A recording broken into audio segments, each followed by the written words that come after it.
at the ear, we had just discussed the vestibular apparatus, which consists of the semicircular canals, the utricle, and the saccule. We said that they dealt directly with balance and coordination, that the endolymph in the canals flowed through and bent hair cells or nerve endings called stereocilia and told us about balance, went straight to the brain. Now we're dealing with direct sound influx. Sound influx is going to be coming through the outer portion of the ear called the pinna, and as it funnels down through the external auditory canal, about the only thing that would inhibit sound through this canal would be earwax. Or I guess if you was a professional baseball player, I think Cardinals left fielder last year had a bug fly in his ear. They literally had to take him out of the game to the emergency room to get it out. It flew in his ear and got up in his middle ear. So beware if you're a professional baseball player. Cockroaches can get in your ears too. Do you what? Cockroaches can get in your ears well, too. that's not pretty. If you're sleeping at night and you got cockroaches running around in your bed, it's not safe. But it seemed like I may have a test question about earwax slowing down hearing. Would it not though? It clogs up this flow of sound, and as it comes in here to the tympanic membrane right here, the tympanic membrane's purpose is to direct sound, send it where it needs to go. And once it sends it to the ossicles being the hammer, anvil, and stirrup, we know them as malleus, incus, and stapes. Malleus, incus, and there's the stapes. Their purpose is to amplify sound. Okay, so if sound, we already said that 90 decibels you're going to start sustaining hearing loss. 0 decibels is where we start hearing. So if you're already above 90 decibels, then these things don't need to amplify sound anymore, do they? Now we have what's called a stapedius muscle. I don't think it's on this picture. A stapedius muscle actually pulls the stapes away from the oval window right here and prevents the bones of the ear from amplifying even more. Now it'll do that it can't do it on quick loud sounds, like a gunshot. It can't respond fast enough. But it'll pull that away like if you're at a concert. But if that concert's still pumping 140 decibels, it's not helping you any because you're still getting hit with 140 decibels. All right, once sound gets through the stapes into the oval window, then we enter the cochlea. Now the cochlea is where your sound receptors are found. If I ask you, where are your sound receptors? You're going to say in the cochlea. You may pronounce it cochlea. Does it matter? I don't know what the proper pronunciation is, but this is where your sound receptors are found. And if I ask you, what are your sound receptors? They are the organs of corti. The sound receptors are the organs of corti. C-O-R-T-I, and they are listed in this chapter. As sound flows into the cochlea has fluid in it as well, endolymph, and it's like dropping a rock in water. When you drop this rock in water, you have these ripples come out from it. Well, as sound comes in, it'll vibrate that fluid to the point it'll create waves, and the waves will bend the nerves that's in the organs of corti that's in the cochlea. Now you have an upper membrane and a lower membrane. This is basilar membrane, this is tectoral membrane. The basilar has the organs of corti on it. And as it bends those, the more it bends it, it shows more intensity. The more intensity, we fire off through the vestibular branches of the vestibulocochlear nerve, and it goes to the brain and says, ooh, that's loud. Or in my case, what was that again? I can barely hear you. And that's age related. And mine may be a little both, nerve and age related. Nerve, because my two little ones scream at a pitch of about 200 decibels. And they just do it for fun. And my ears ring for weeks after that. And then they wonder why I don't hear them when they say something to me. I'm deaf. And of course, there is is another form of hearing that comes with marriage, and it's called selective hearing. You've heard of that? You've probably seen it happen at home growing up. Huh? Oh, that was from a female, so I automatically went, huh, I'm sorry. No, but it should be. I'm so mad. Selective hearing. It is not genetically inherited, but taught through inheritance. Father to son, it's taught. All right. So now we know where the sound receptors are at. We know how sound flows. Bounces off the eardrum, amplified by the ossicles, enters into the cochlea where it bends hair cells and taken to the brain where it is interpreted in the brain. So, any questions over sound flow through the ear? All right, we kind of covered this the other day. What is age-related hearing loss? What's that called? Y'all remember that? Conduction deafness. It is a conduction deafness. There's a name for it called presbyscus, and that's in there somewhere. It is conduction deafness, and we can fix that with hearing aids pretty well. The other one we mentioned the other day was nerve deafness, which is extremely difficult to fix. We can help it, but we can't fix it. And that is neurosensory, I think is what they called it, was neurosensory. Okay. Make sure I'm not missing anything. Cruise through the middle ear. There's conduction deafness on 281. There's the eustachian tube listed on 281 as well. What is the purpose of the eustachian tube?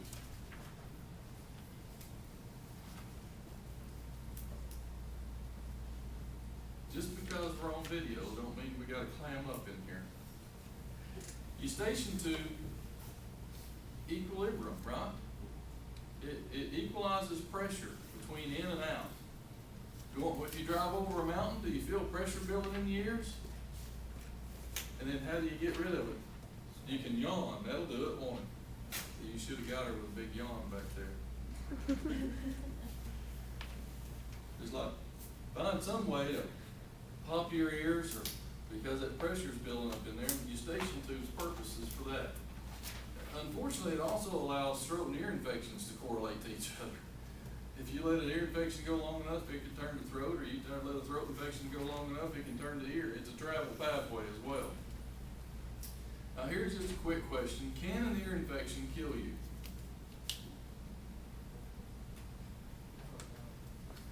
It can. It can kill you.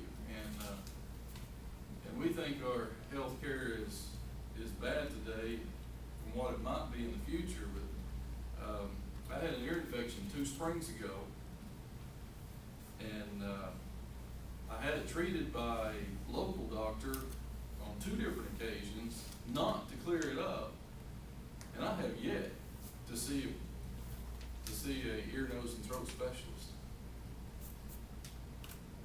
Set an appointment, they canceled it and moved it to another date in which I was already out of town, in which they moved it to another date, and these are 2-month jumps. Moved it to another date in which they canceled it again, and they set the dates. And on the last one, I waited right up to a day or 2 before to call them and said, no, I don't think I'm coming in, just to be mean. I was already deaf at that point. Ear infection wasn't hurting me anymore. I don't know if it cured or it's killing me, I don't know. But I can't hear very well out of that ear. It's because it never was treated correctly. But you think that's bad? Try waiting 2 years. Ear infection, you just suffer or die. That's how it's going to be in the future. Ear infection killed an audiologist. Guess what his specialty is? Hearing. He was teaching audiology at NSU. This was back in the 80s. He was 33 years old, wife and 3 kids, had a doctorate in audiology, and he died of an ear infection. He knew he had an ear infection. He was getting ready for finals week. It was the week before finals. He reached the point, he finally just called his doctor, who was a personal friend of his, and the doctor called him in something to the pharmacy. So So he goes by the pharmacy to get it and thinks, you know, this ear infection's pretty bad. So he goes from the pharmacy to the emergency room. They admit him into the hospital, start him on IV drugs, and he dies that night in the hospital. How did it kill him? The infection traveled through the nerves to the brain. Through the nerves to the brain. My wife was in his class, and we showed up class next week, and he wasn't there to give the finals, and they said, oh, he passed away last week. That's crazy. But is that not classic America, classic you and I, to ignore the things we know most about? And they said, don't worry about it. That's our attitude, and I'm the world's worst about that stuff. Yeah, it's just an ear infection. I'll at least have 2 weeks before I croak. I can get a lot done. That's busy America. Now, the other side of America, well, I'll go to the doctor and I get my check next week. Unfortunately, it's sadly true. All right, moving on to the organs of Corti are on 282, as well as the basilar and tectoral membranes. And then that takes us over to 284, the neural pathway of hearing, which we pretty much have covered here. The vestibulocochlear nerve synapses with neurons in the medulla, projects to the inferior colliculus of the midbrain, where it interprets hearing. Hearing impairments, we've listed the conduction deafness and central neural deafness. Hearing aids can help conduction deafness, which we call presbyscus. Conduction deafness impairs hearing at all sound frequencies. Central neural deafness, by contrast, often impairs the ability to hear some pitches more often than others. Age-related hearing, called presbyscus, guess when it begins? After age 20. Yep, that's where you start downhill. Men are affected to a greater degree than women. Now, I have a theory, but I'm not going to express my theory. On video? That's true. It is for fun anyway. Of course, you know why women say twice as many words as men. Because they didn't hear it the first time. That was that selective hearing, right? But that's also why we're deaf. So. Cochlear implants, some people may qualify, some may not for the neurosensory deafness. But the hearing aids work quite well for the conduction deafness. Now we get into eyes and vision. And in eyes and vision, using visible light, very small area of the light spectrum, which are shown on 287, let's briefly, quickly, go over the major parts of the eye and their specialties.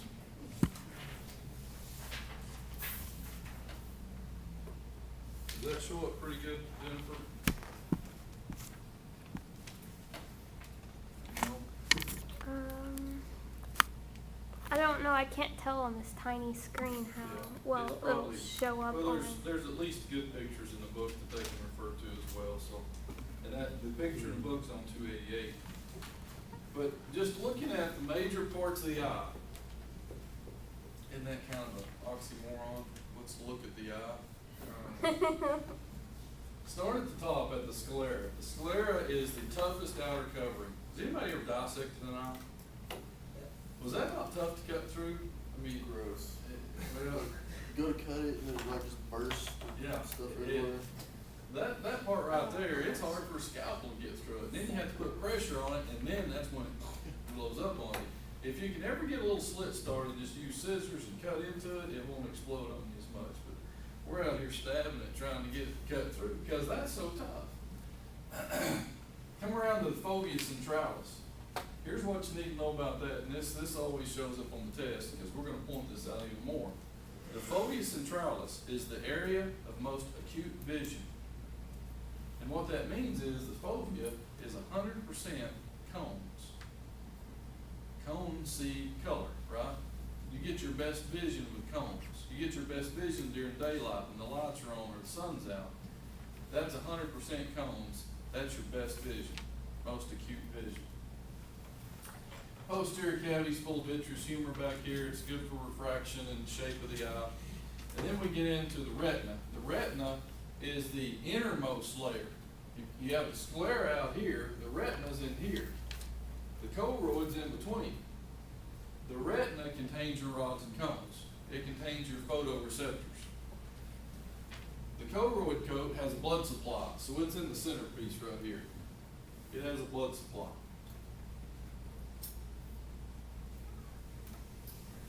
Come on around to the ciliary body, and the ciliary body is a muscle inside the eye.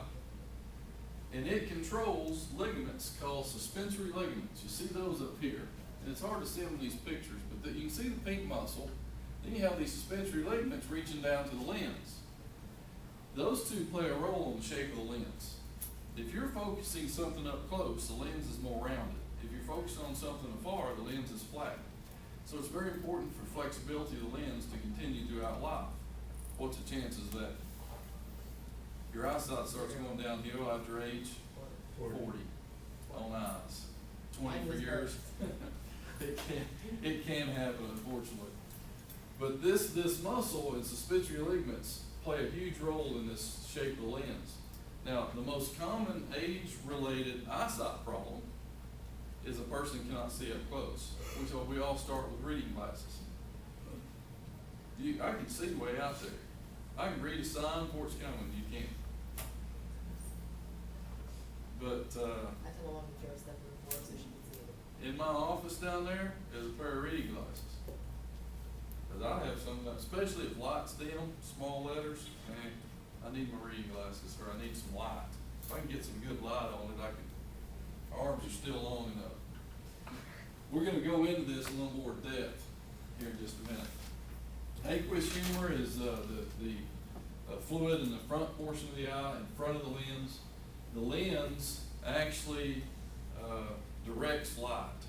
It's going to accommodate, if you will, which means to focus. It's going to focus the light where you need it to go. If it loses its flexibility, which it will over age, and sometimes it'll even become where light won't pass through it, cataracts, and that's a common thing around age 65, I think they'll tell you on the previous page in one of those little captions down in this one right here. Clinical application, I think it says 65 in a clinical application. The pupil is nothing more than a hole in the eye that light passes through. The size of the pupil is determined by the amount of light available. Less light, big pupil. A lot of light, small pupil. I mean, if everybody in here has been to an afternoon movie matinee, right?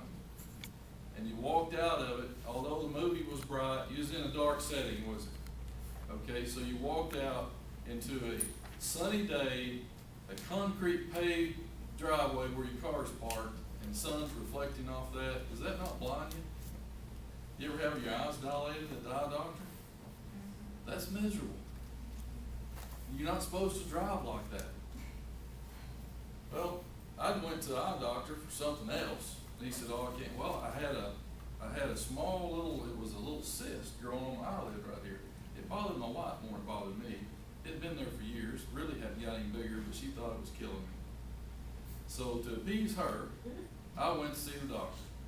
He said, oh, I can't do anything unless I give you an eye exam. I said, that's not even part of mine, it's an eyelid. He said, well, that's just the way it is. So they bring out the drops. I said, I drove myself. If you do that, I cannot drive home. Oh, we'll use these mild ones, it won't be that bad.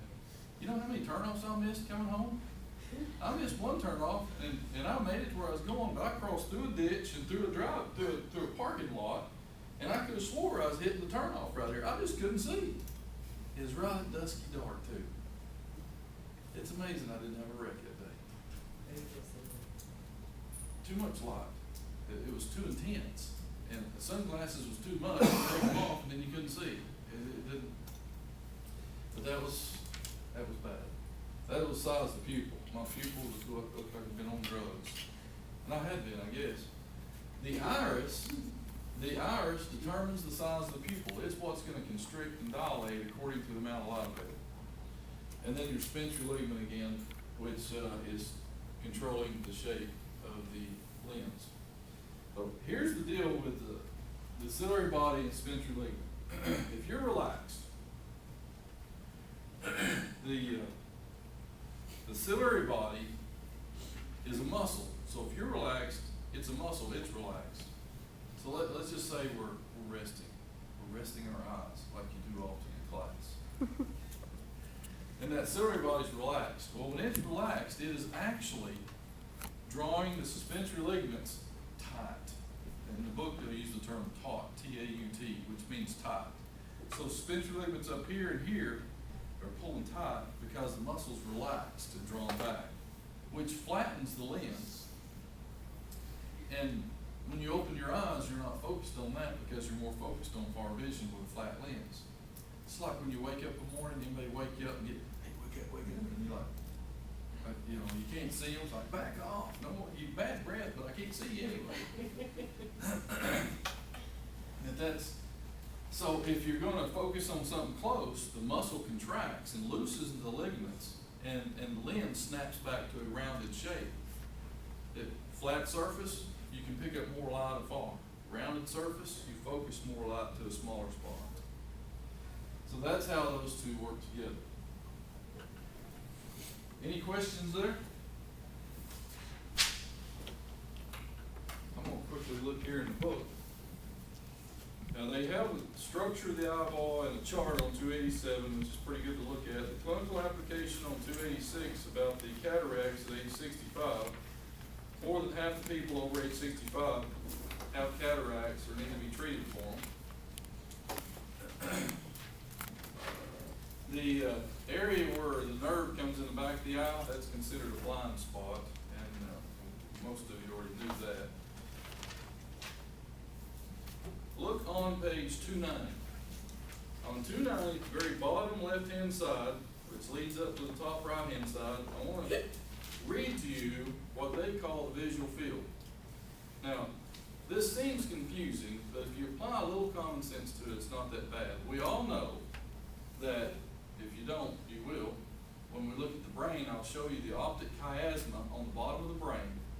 As vision comes into the eye, part of this vision from the left eye stays on the left side, and part crosses over the optic chiasma and goes to this part of the brain. Same thing with this eye. Part stays here, part crosses over, goes this side of the brain. So we can see more concept of an image with both eyes than we can with one. We can see with one eye, can't we? We don't have the range, and we don't have the continuity of the sight with one eye. If you ever see somebody driving with a patch over their eye, I'd get out of the way. Because they're not going to have the depth perception. They might just run you over and think, oh, I'm sorry, I just swore you was further up there. It's because of one eye. Now, we can see with one eye, but, boy, you can't see very good, can you? Comparatively. Some people say, well, both my eyes are blind, it wouldn't matter. You're not like that, are you?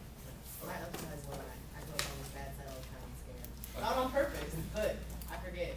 Here's the visual field, and that's about all the time we're gonna have with visual field. This is part of the external world projected onto the retina. It's thus reversed in each eye. The cornea and lens focuses the right part of the visual field on the left half of the retina of each eye, while the left half of the visual field is focused on the right half of each retina. The medial or nasal half retina of the left eye therefore receives the same image as the lateral temporal half retina of the right eye. So the nasal half retina of the right eye receives the same image as the temporal half retina of the left eye. Can Did you you say get that that? again? Well, it's on page 290, and they're trying to, and the picture on 291 helps that a little bit by using colors and crisscrossing colors. They're just trying to get you to understand that you don't really get the whole picture with one eye. You get the whole picture with both eyes.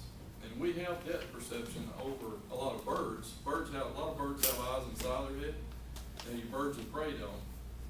But of course, even us as humans have turned around and ran sliding glass doors because we're just not paying attention. But I've seen a lot of birds fly into them, haven't you? But depth perception lets us judge distance, and a lot of birds don't have that. But birds of prey who catch their prey need depth perception, or they're going to crash and burn anyway. All right, mark that page right there. We will start up with the myopia, hyperopia, that kind of thing. We will finish this on Monday, finish this chapter easily on Monday, and be over into, I think it's